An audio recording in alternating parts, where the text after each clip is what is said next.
The moment I found the folded note slipped under my hotel room door, I almost tossed it without a second thought. We were just 3 hours away from the ceremony. My best friend of 17 years was somewhere down the hall in our Napa Valley vineyard resort, probably sitting in front of a mirror while the stylist we'd spent 2 months researching pinned up her hair. I was the one who found this place. I had driven 4 hours with her just to tour it, sipping complimentary Chardonnay while she stood on the terrace, crying happy tears because it was everything she had ever dreamed of. I had been there for that moment. I had handed her tissues and promised her this would be the most beautiful day of her life. So yes, I almost threw the note away. But instead I set down my mascara, picked it up from the cream-colored carpet and unfolded it, expecting something simple like a schedule change from the coordinator. The handwriting was strange. Blocky. Forced. Like someone was trying too hard to hide who they were. Before you give your toast tonight, check your husband's work bag. Front zip pocket. I'm sorry you have to find out this way. I read it once.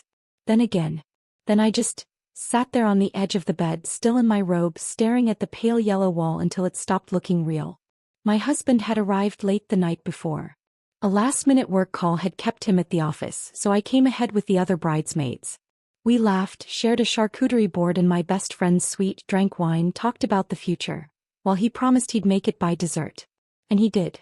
He slipped in just as the speeches were ending, smelling like the cedar cologne I gave him last Christmas. He kissed my cheek the same way he always did. Automatic, practiced, familiar after 6 years of marriage. Normal. Everything felt normal. His work bag sat across the room now, resting on the luggage rack. Dark navy canvas. Worn leather straps. I gave it to him 3 years ago for our anniversary, even had his initials stitched into it. I didn't go to it right away. Instead, I sat still and forced myself to breathe the way my therapist had taught me. Slow. Steady. Observe first. React later. This could be nothing. A prank. A jealous guest. Someone trying to stir drama on a wedding day. That was the logical explanation. But deep inside, something had already gone quiet. The kind of quiet that comes when a part of you already knows the truth. When I finally walked over and unzipped the front pocket, the sound felt too loud in the silence. Inside was a hotel key card. Not ours. This one had the logo of a boutique hotel in Sacramento. The kind of place with dim lighting, expensive drinks, and privacy that doesn't ask questions. Behind it was a receipt. Folded small. Dated 11 weeks ago. Room service for 2. And a bottle of wine I recognized instantly. My best friend's favorite. The one she always ordered when she was celebrating something. My hands didn't shake. Not even a little. I kept searching. At the very bottom of the pocket I found a photograph. Not from a phone. A real one, printed. Slightly glossy. The kind you get from those instant cameras. She had brought one of those cameras on her bachelorette trip to Charleston 2 months ago. I'd seen the pictures she posted. Sunburned faces, rooftop drinks, laughter, perfect moments frozen in time. She said it was the best weekend of her life. But in the photo I was holding, she wasn't on a rooftop. She was in a hotel room. Sitting on a bed, her legs folded under her, laughing freely, head thrown back in that way she only did when she felt completely safe. Completely herself. And at the edge of the frame, my husband's hand. Reaching toward her. Not casual. Not innocent. The kind of reach that doesn't belong to friendship. I stared at it for a long second. Then I turned the photo over and placed it face down on the nightstand. The reasonable thing would have been to call him. Or march down the hall and confront her. Loud. Immediate. Messy. But somewhere between reading the note and finding the photo, something inside me changed. The panic never came. What replaced it was colder. Sharper. Focused. Because today wasn't just about betrayal. My best friend was about to marry a man who truly loved her. Completely, openly, without hesitation. A man who moved across the country for her. Who learned her mother's recipes. Who cried during his own engagement speech and didn't care who saw. He didn't deserve to stand at that altar without knowing the truth. So I got ready. Carefully. Navy wrap dress. The good earrings. I did my makeup slowly, step by step, giving my hands time to steady. Then I documented everything. The hotel key card. The receipt. The photo. Clear shots. Multiple angles. Proof. After that, I put it all back exactly how I found it. Zipped the pocket. Closed the bag. And sat down. What did I actually know? There had been a hotel room. A receipt for two. A photo that wasn't innocent. And someone had made sure I found out before the wedding, not after. That mattered. Whoever left that note wasn't trying to ruin things. They were trying to stop something. The ceremony was at 4. It was 11:45. I texted my husband, "I need your help with something in the room." He showed up 8 minutes later. Dress shirt on. Tie loose. Relaxed. Handsome. Completely unaware. I watched him walk in and searched for the warmth I used to feel. There was mostly nothing. "Someone left this under our door," I said, handing him the note. I watched his face carefully. Confusion first. Then he read it again. Slower. And something shifted, like a quiet collapse behind his eyes. "Who sent this?" he asked, voice too controlled. "I was hoping you'd tell me." "Babe, don't." The word came out softer than I expected.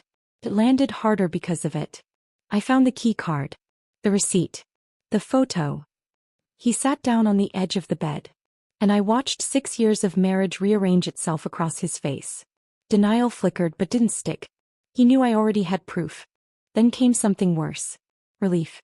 The kind that comes when a secret has been carried too long. "It started 7 months ago," he said. "A work trip. We were at the same conference. She was there for a client. I was there for a tech summit." He spoke like the setting explained it. Like hotel bars and late nights weren't choices. We had drinks. Talked for hours. I didn't cry. I noticed that. Like I was observing someone else. "Does she love him?" I asked. "The man she's marrying today. Does she actually love him?" He hesitated. That was enough. "I don't know," he admitted. "She said the engagement was already happening when it started. She kept saying she'd end it. But she didn't." "No." I picked up my bag and my phone. "I need you to stay here," I said. He looked up. "For what?" "I'll come back when it's done." I didn't explain. I didn't need to. Her bridal suite was 3 doors down. I could hear music playing softly inside, her playlist. The one I helped her build. I knocked. Her maid of honor opened the door, smiling, until she saw my face. "Can I have 5 minutes alone with her?" I asked. "It's important." Something in my voice made her nod immediately. The room cleared quickly. The stylist packed up her tools. The bridesmaids stepped out without questions. The door closed behind them. And just like that, it was only the 2 of us left. When the door closed, it was just the 2 of us. She stood in front of the mirror in her dress. Ivory, structured, flawless. Exactly what she had always imagined. She met my reflection, her expression carefully controlled, like she was holding everything in place by force. "You look pale," she said. "Did something happen?" "I need to show you something," I replied.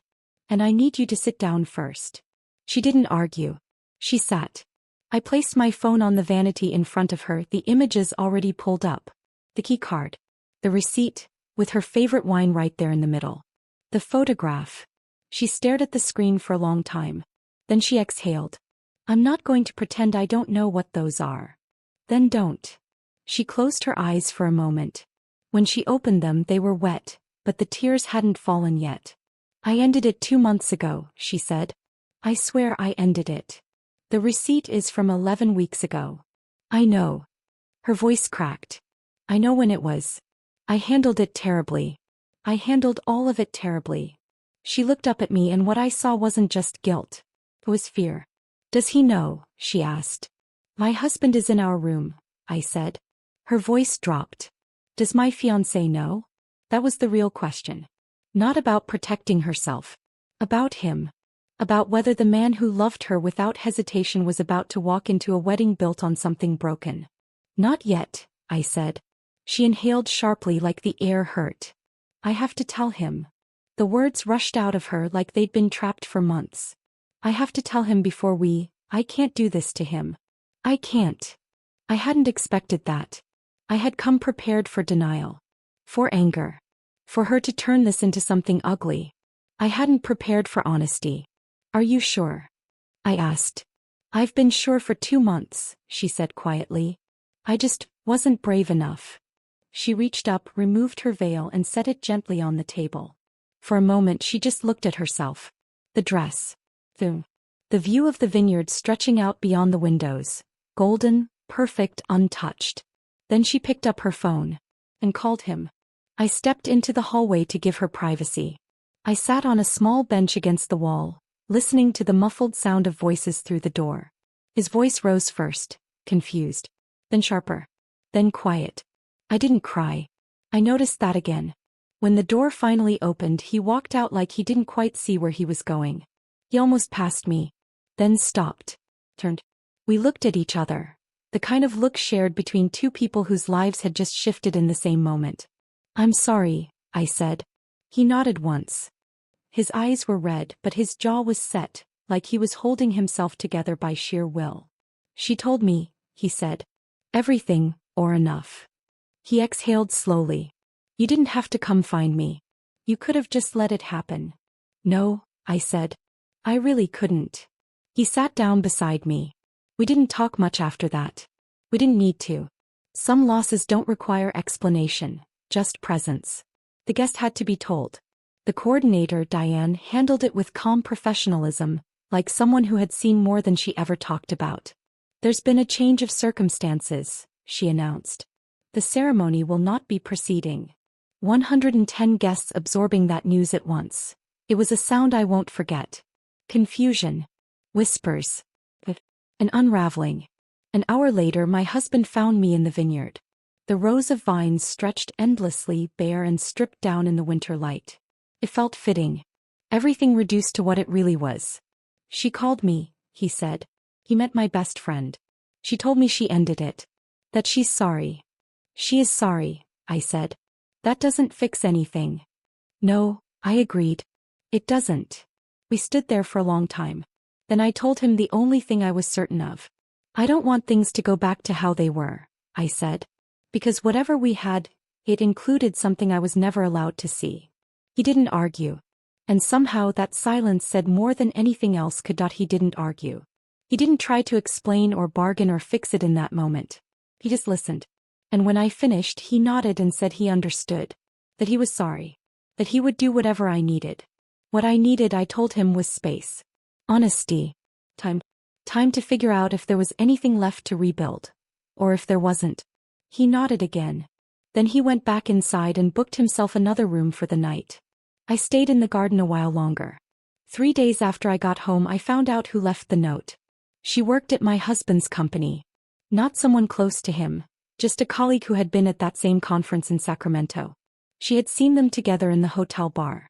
And she knew. She carried that knowledge for 7 months, going back and forth, telling herself it wasn't her place. Until she heard about the wedding. 2 weeks away. That's when she decided. She left me a voicemail, careful, hesitant, like she wasn't sure she had the right to speak at all. She explained everything. Said she had almost talked herself out of it more than once. Said she just hoped she had done the right thing. I called her back and told her she had. In the months that followed, what surprised me most were the quiet things. How still my apartment felt after my husband moved out. And how that quiet didn't hurt the way I thought it would. It felt open. Like something I could shape. I started going to the farmer's market on Saturday mornings. Something I had always wanted to do but never made time for. I repainted the guest room a deep, warm green and turned it into a reading space. I signed up for a pottery class with my neighbor. She was funnier than I expected. Through her, I met people who slowly became part of my life. Small, steady changes. My best friend and I didn't speak for 4 months. It was the longest silence we'd ever had. In October, she sent me a letter. 6 pages. Handwritten. No excuses. Just honesty. She explained what happened without trying to justify it. Said she understood if I needed the distance to be permanent, but hoped it wouldn't be. I read it twice. Put it away. And thought about it for 3 weeks. I haven't answered yet. But I haven't thrown it away either. And somehow, that feels like something. She and the man she was supposed to marry never spoke again. He moved back to his home state, the place he had left for her. From what I hear, he's doing okay. He got the kind of job he always wanted. He bought a dog. He's building something real. Sometimes I think about him when I'm sitting in my green reading room. And I feel grateful. Grateful he didn't spend years in a marriage built on something false. Grateful that someone who almost stayed silent, chose to speak. Because how many people don't? How many see something and look away? Because it's not their business. Because it's complicated. Because the moment feels inconvenient. How many weddings happen anyway? Simply because no one said anything. I keep her letter in my nightstand. I don't know yet what I'll do with it. But I do know this. Finding out the truth isn't the hardest part. Once you know the truth just is. The hardest part is deciding what comes next. You can hold on to it and let it turn you bitter. Or you can take a breath, even in the middle of something broken, and start choosing what your life looks like from here. I chose the second. And I keep choosing it. Every morning. And if there's something in your gut telling you to pay attention, listen to it. That feeling isn't fear. It's information. Sometimes the most important door you'll ever open is the one you almost walked past.